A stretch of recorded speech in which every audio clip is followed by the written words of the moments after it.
શ્રી પરમાત્મને નમઃ.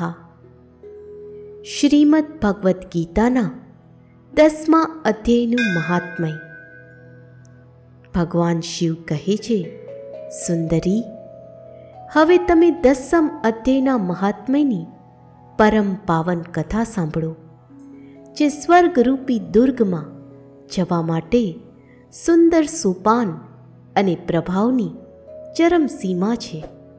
કાશીપુરીમાં ધીર બુદ્ધિ નામથી વિખ્યાત એક બ્રાહ્મણ હતો, જે મારા પ્રત્યે પ્રિય નંદીની જેમ ભક્તિ રાખતો હતો.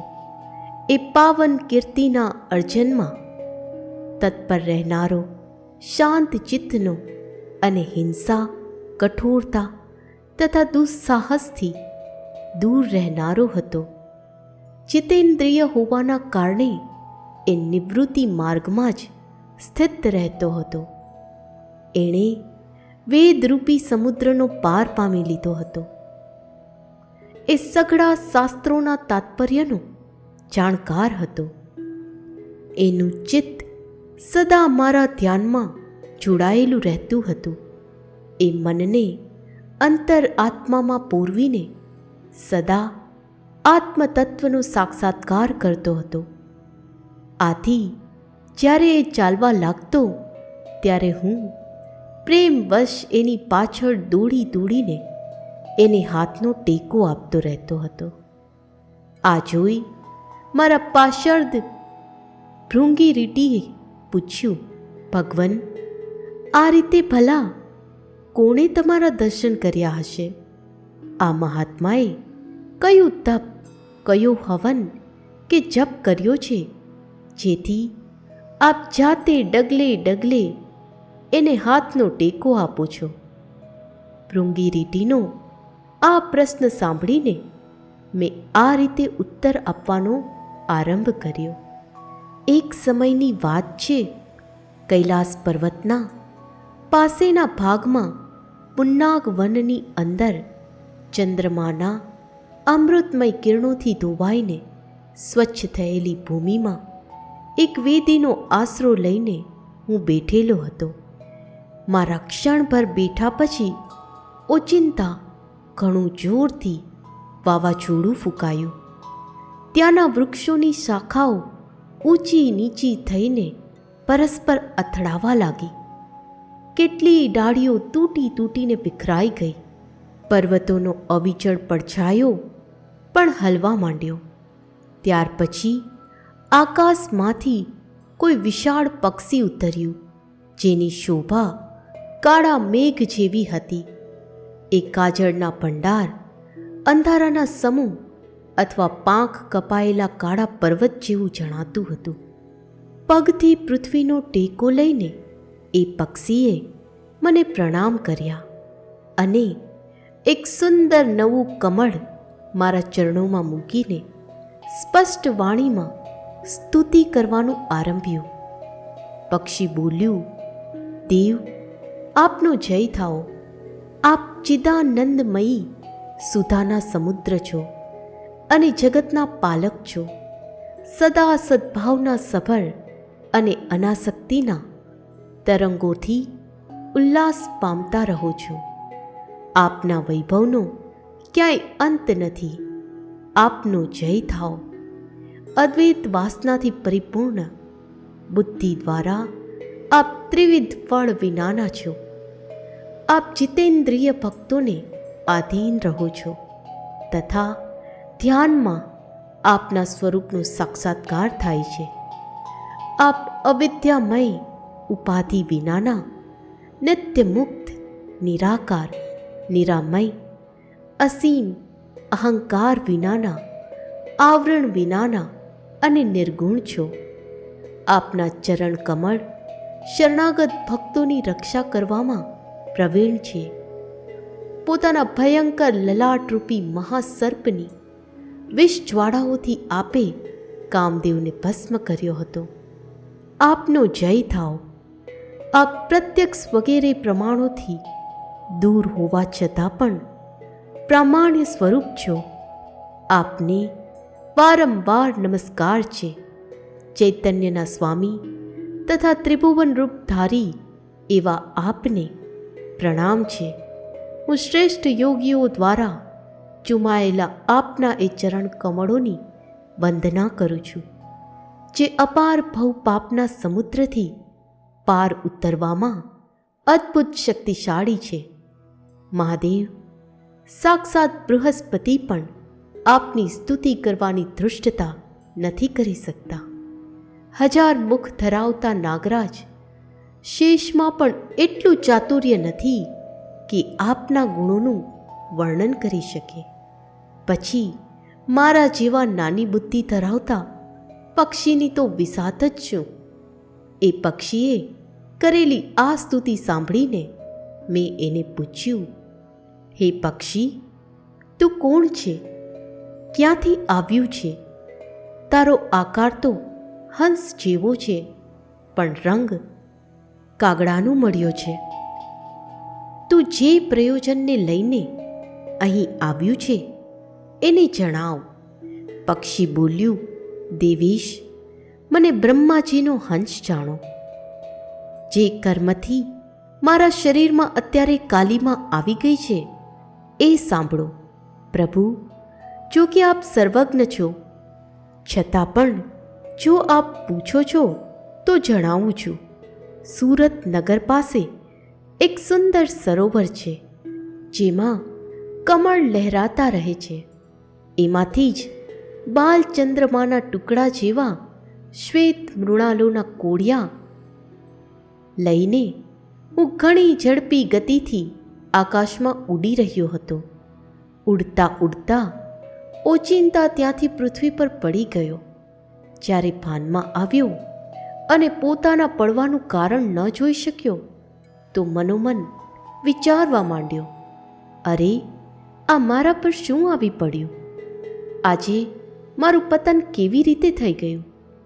પાકી ગયેલા કપૂર જેવા મારા શ્વેત શરીરમાં આ કાલીમાં કેવી રીતે આવી ગઈ? આ રીતે વિસ્મિત થઈને હજુ હું વિચાર કરી રહ્યો હતો, ત્યાં તો એ તળાવમાં કમળોમાંથી મને આવી વાણી સંભળાઈ, હંસ, ઉઠ, હું તારા પડવાનું અને કાળા થઈ જવાનું કારણ જણાવું છું. ત્યારે હું ઊભો થઈને સરોવરની વચ્ચે ગયો અને ત્યાં 5 કમળ ધરાવતી એક સુંદર કમલિનીને જોઈ. એને પ્રણામ કરીને મેં પ્રદક્ષિણા કરી અને પોતાના પતનનું આખું કારણ પૂછ્યું. કમલિની બોલી, કલહંસ, તું આકાશ માર્ગેથી મને ઓળંગીને ગયો છે. એ જ પાતકના પરિણામે તારે પૃથ્વી પર પડવું પડ્યું છે, તથા એના જ કારણે તારા શરીરમાં કાલીમાં દેખાઈ રહી છે. તને પડેલો જોઈને મારા હૃદયમાં દયા ભરાઈ આવી અને જ્યારે હું આ વચલા કમળ દ્વારા બોલવા લાગી છું, ત્યારે મારા મુખમાંથી નીકળેલી સુગંધ સૂંઘીને 60,000 ભમરા સ્વર્ગલોકને પામી ગયા છે. પક્ષીરાજ, જે કારણે મારામાં આટલો વૈભવ, આવો પ્રભાવ આવ્યો છે એને જણાવું છું. સાંભળ, આ જન્મ પહેલાંના 3જા જન્મમાં હું આ પૃથ્વી પર એક બ્રાહ્મણની કન્યા રૂપે જન્મી હતી. તે સમયે મારું નામ સરોદવંદના હતું. હું ગુરુજનોની સેવા કરતી કરતી સદા એકમાત્ર પતિવ્રતના પાલનમાં તત્પર રહેતી હતી. એક દિવસની વાત છે, હું એક મીનાને ભણાવી રહી હતી. એના લીધે પતિ સેવામાં થોડોક વિલંબ થઈ ગયો. આથી પતિદેવ કોપાઈ થઈ ગયા. એમણે મને શાપ આપ્યો, પાપીની, તું મેના થઈ જા. મર્યા પછી જો કે હું મેના જ થઈ ગઈ, છતાં પણ પતિવ્રતના પ્રસાદથી મુનિઓના જ ઘરમાં મને આશરો મળ્યો. કોઈ મુનિકન્યાએ મારું પાલન પોષણ કર્યું. હું જેમના ઘરમાં હતી એ બ્રાહ્મણ દરરોજ પ્રાતઃકાળે વિભૂતિ યોગ નામે પ્રસિદ્ધ ગીતાના 10મા અધ્યાયનો પાઠ કરતા હતા અને હું એ પાપ હરનાર અધ્યાય સાંભળ્યા કરતી હતી. કાળે કરીને હું મેનાનું શરીર છોડીને 10મા અધ્યાયના મહાત્મયથી સ્વર્ગલોકમાં અપ્સરા થઈ.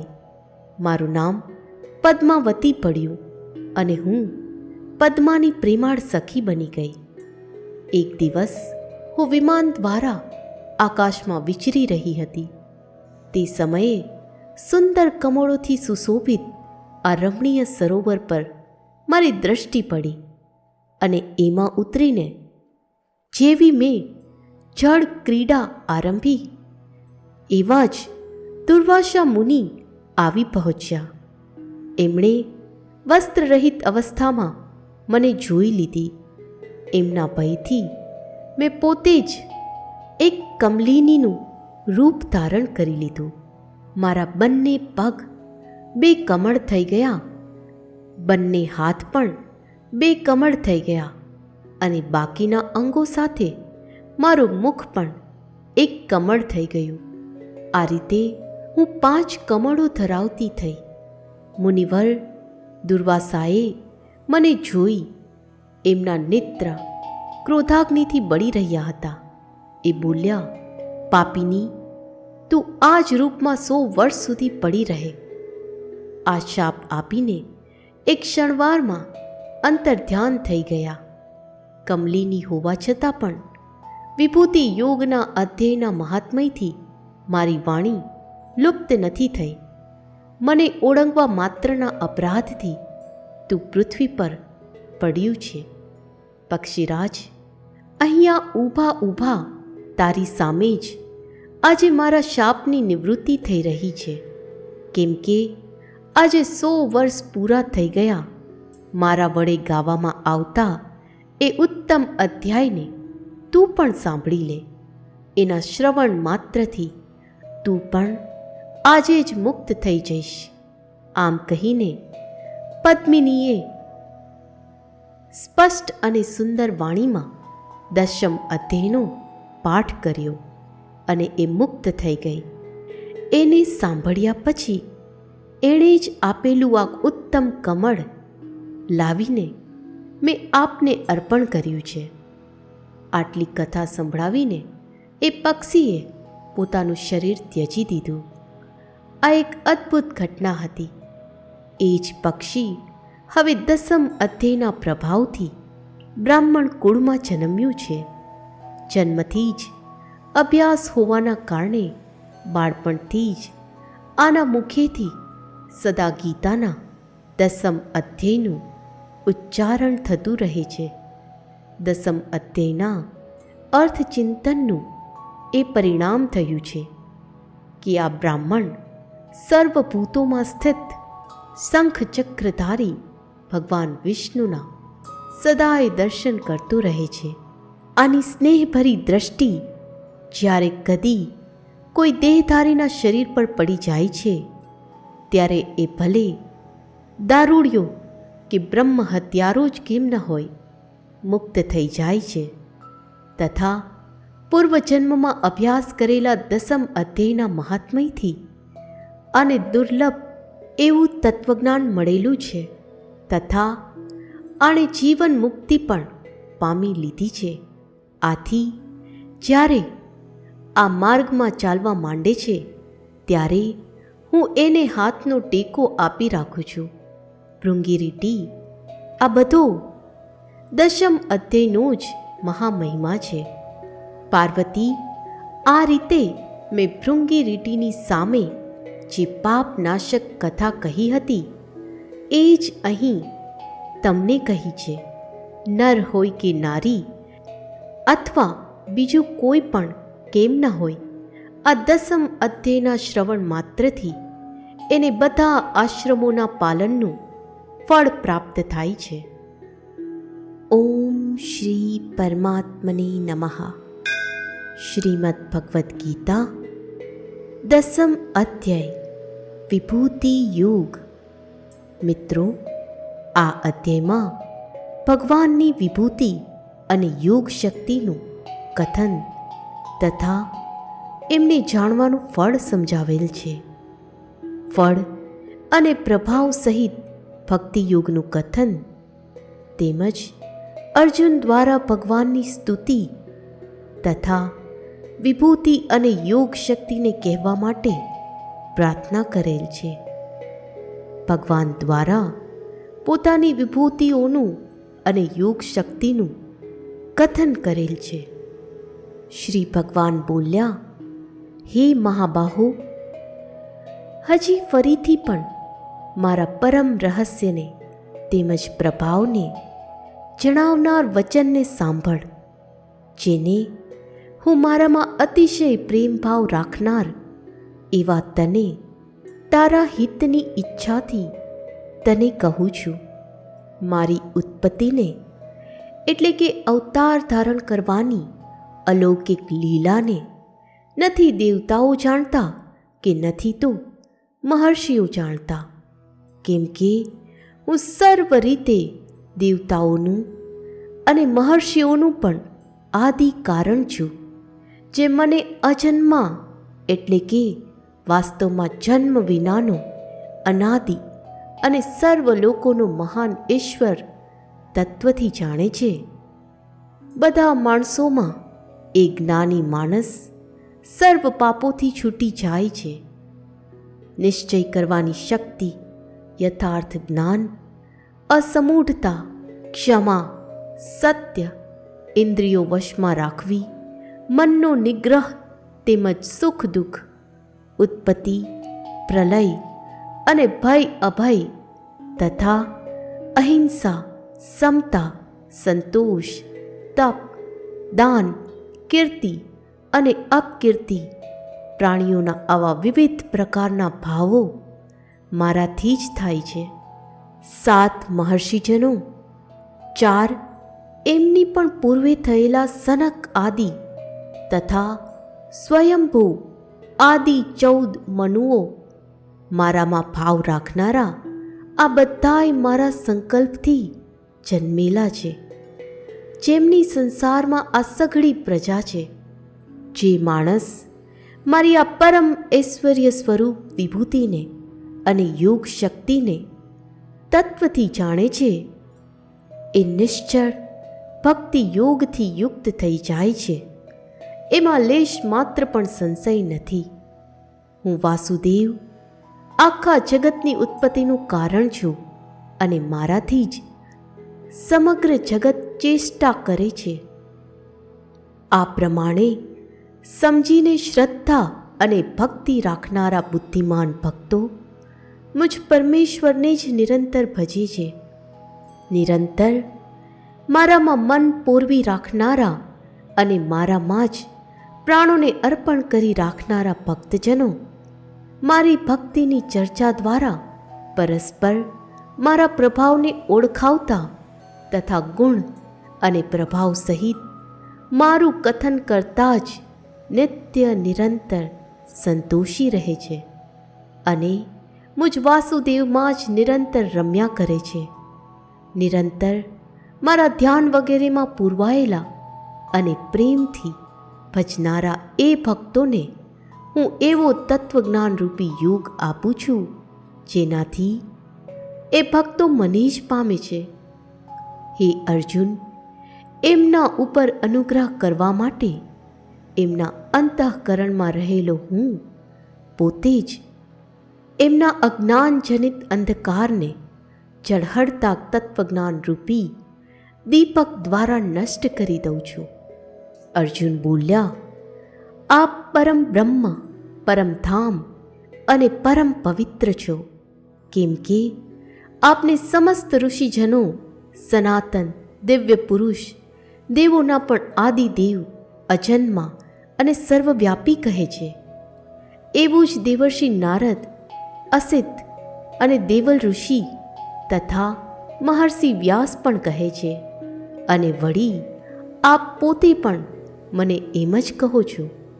હે કેશવ, જે કંઈ પણ મને આપ કહી રહ્યા છો એ સઘળું હું સત્ય માનું છું. હે ભગવાન, આપના લીલામય સ્વરૂપને નથી તો દાનવો જાણતા, કે નથી તો દેવતા પણ જાણતા. હે સઘળા ભૂતોના સર્જનહાર, હે સઘળા ભૂતોના ઈશ્વર, હે દેવોના દેવ, હે જગતના સ્વામી, હે પુરુષોત્તમ, આપ પોતે જ પોતાના વડે પોતાને જાણો છો. માટે આપ જ પોતાની એ દિવ્ય વિભૂતિઓને સંપૂર્ણપણે કહેવા માટે સમર્થ છો, જે વિભૂતિઓ દ્વારા આપ આ સકળ લોકોને વ્યાપીને રહેલા છો. હે યોગેશ્વર, હું કયા પ્રકારે નિરંતર ચિંતન કરતો આપને જાણી શકું? અને હે ભગવાન, આપ કયા કયા ભાવોમાં મારા વડે ચિંતન કરવા યોગ્ય છો? હે જનાર્દન, પોતાની યોગ શક્તિને અને વિભૂતિને હજી પણ વિસ્તારથી કહો, કેમ કે આપના અમૃત જેવા વચનોને સાંભળતા મને તૃપ્તિ થતી નથી. મારી સાંભળવાની ઉત્કંઠા હજી વધતી જાય છે. શ્રી ભગવાન બોલ્યા, હે ગુરુશ્રેષ્ઠ, હવે હું જે મારી દિવ્ય વિભૂતિઓ છે એમને તારા માટે મુખ્ય રૂપે કહું છું, કેમ કે મારા વિસ્તારનો અંત નથી. હે નિંદ્રાને જીતનારા અર્જુન, હું સઘળા ભૂતોના હૃદયમાં રહેલો સૌનો આત્મા છું તથા સર્વભૂતોનો આદિ, મધ્ય અને અંત પણ હું જ છું. હું અદિતિના 12 પુત્રોમાં વિષ્ણુ અને જ્યોતિઓમાં અંશુમાલી સૂર્ય છું તથા 49 વાયુ દેવતાઓનું તેજ તેમજ નક્ષત્રોનો અધિપતિ ચંદ્રમા છું. હું વેદોમાં સામવેદ છું, દેવોમાં ઇન્દ્ર છું, ઇન્દ્રિયોમાં મન છું અને પ્રાણીઓની ચેતના એટલે કે જીવન શક્તિ છું. હું 11 રુદ્રોમાં શંકર છું, યક્ષ રાક્ષસોમાં ધનનો સ્વામી કુબેર છું. હું 8 વસુઓમાં અગ્નિ છું અને શિખરોવાળા પર્વતોમાં મેરુ પર્વત છું. પુરોહિતોમાં મુખ્ય બૃહસ્પતિ, તું મને જાણ. હે પાર્થ, હું સેનાપતિઓમાં સ્કંદ અને જળાશયોમાં સમુદ્ર છું. હું મહર્ષિઓમાં ભૃગુ અને અર્થબોધક શબ્દોમાં એક અક્ષર એટલે કે ઓમકાર છું. સર્વ પ્રકારના યજ્ઞોમાં જપ યજ્ઞ અને સ્થાવરોમાં હિમાલય છું. સઘળા વૃક્ષોમાં પીપળાનું વૃક્ષ, દેવર્ષિઓમાં નારદ મુનિ, ગંધર્વોમાં ચિત્રરથ અને સિદ્ધોમાં કપિલ મુનિ છું. અશ્વોમાં અમૃતની સાથે ઉદ્ભવેલો ઉચ્ચૈશ્રવા નામનો અશ્વ અને ગજેન્દ્રિયોમાં એરાવત નામનો હાથી અને મનુષ્યોમાં રાજા, તું મને જાણ. હું શસ્ત્રોમાં વજ્ર અને ગાયોમાં કામધેનુ છું. શાસ્ત્રોક્ત પ્રકારે સંતાનની ઉત્પત્તિનો જે હેતુ છે એ કામદેવ છું અને સર્પોમાં સર્પરાજ વાસુકી છું. હું નાગોમાં શેષ નાગ અને જળચરોનો અધિપતિ વરુણ દેવતા છું. તેમજ પિતૃઓમાં અર્યમા નામનો પિતૃ તથા શાસન કરનારાઓમાં યમરાજ છું. હું દૈત્યોમાં પ્રહલાદ અને ગણના કરનારાઓનો સમય છું. તેમજ પશુઓમાં મૃગરાજ સિંહ અને પક્ષીઓમાં હું ગરુડ છું. હું પાવન કરનારાઓમાં વાયુ અને શસ્ત્રધારીઓમાં શ્રીરામ છું તથા માછલીઓમાં મગર છું અને નદીઓમાં શ્રી ભાગીરથી ગંગાજી છું. હે અર્જુન, સૃષ્ટિઓનો આદિ, અંત તથા મધ્ય પણ હું જ છું. હું વિદ્યાઓમાં અધ્યાત્મ વિદ્યા એટલે કે બ્રહ્મ વિદ્યા અને પરસ્પર વાદ કરનારાઓનો તત્વ નિર્ણયને માટે કરવામાં આવતો વાદ છું. હું અક્ષરોમાં ઓમકાર છું અને સમાસોમાં દ્વંદ્વ નામનો સમાસ છું. અક્ષય કાળ એટલે કે કાળનોય મહાકાળ તથા સર્વ તરફ મુખ ધરાવનાર વિરાટ સ્વરૂપે ધાતા અર્થાત સૌનું ધારણ પોષણ કરનાર પણ હું જ છું. હું સૌનો સંહાર કરનાર, મૃત્યુ અને ઉત્પન્ન થનાર ઉત્પત્તિનો હેતુ છું તથા સ્ત્રીઓમાં કીર્તિ, શ્રી, વાક, સ્મૃતિ, મેઘા, ધૃતિ અને ક્ષમા છું તથા ગાઈ શકાય એવી શ્રુતિઓમાં હું બૃહદ નામનો સામ તેમજ છંદોમાં ગાયત્રી છંદ છું તથા મહિનાઓમાં માગસર અને ઋતુઓમાં વસંત હું જ છું. છળનારાઓમાં જુગાર તથા પ્રભાવશાળીઓનો પ્રભાવ છું. હું જીતનારાઓનો વિજય છું, નિશ્ચય કરનારાઓનો નિશ્ચય અને સાત્વિક માણસોનો સાત્વિક ભાવ છું. વૃષ્ણિ વંશીઓમાં વાસુદેવ એટલે કે હું પોતે, તારો સખા, પાંડવોમાં ધનંજય એટલે કે તું, મુનિઓમાં વેદ વ્યાસ અને કવિઓમાં શુક્રાચાર્ય કવિ પણ હું જ છું. હું દમન કરનારાઓનો દંડ અર્થાત દમન કરનારી શક્તિ છું. વિજય ઈચ્છનારાઓની નીતિ છું. ગુપ્ત રાખવા યોગ્ય ભાવોનું રક્ષણ કરનાર મૌન છું અને જ્ઞાનીજનોનું તત્વજ્ઞાન હું જ છું. અને હે અર્જુન, જે સમસ્ત ભૂતોની ઉત્પત્તિનું કારણ છે એ પણ હું જ છું. કેમ કે એવું ચર કે અચર કોઈ પણ પ્રાણી નથી જે મારા વિનાનું હોય. હે પરંતપર, મારી દિવ્ય વિભૂતિઓનો અંત નથી. મેં પોતાની વિભૂતિઓનો આ વિસ્તાર તો તારા માટે એક દેશ રૂપે એટલે કે અત્યંત ટૂંકમાં કહ્યો છે. જે પણ વિભૂતિયુક્ત એટલે કે ઐશ્વર્ય સંપન્ન, શોભાયુક્ત અને શક્તિયુક્ત પદાર્થ છે એને તું મારા તેજના અંશની જ અભિવ્યક્તિ સમજ. અથવા હે અર્જુન, આ વધારે જાણીને તારે શું કરવું છે? સાર રૂપે સમજી લે કે હું આ આખાય બ્રહ્માંડને પોતાની યોગ શક્તિના એક અંશ માત્રથી ધારણ કરીને સ્થિત છું.